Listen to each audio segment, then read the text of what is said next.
అవును, కవచం తొడుక్కున్న పిరికివాడివి నువ్వు. అది గనక లేకపోతే నీ గతేంటి?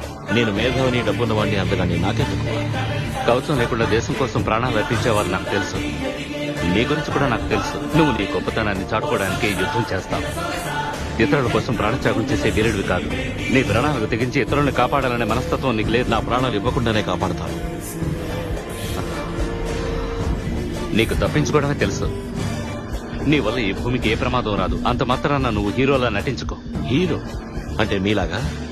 మీరు ప్రయోగశాలలో ఎలుక లాంటి వారు రోజర్స్. మీ శరీరంలోని శక్తికి ఒక ఔషధం కారణమని మర్చిపోకండి.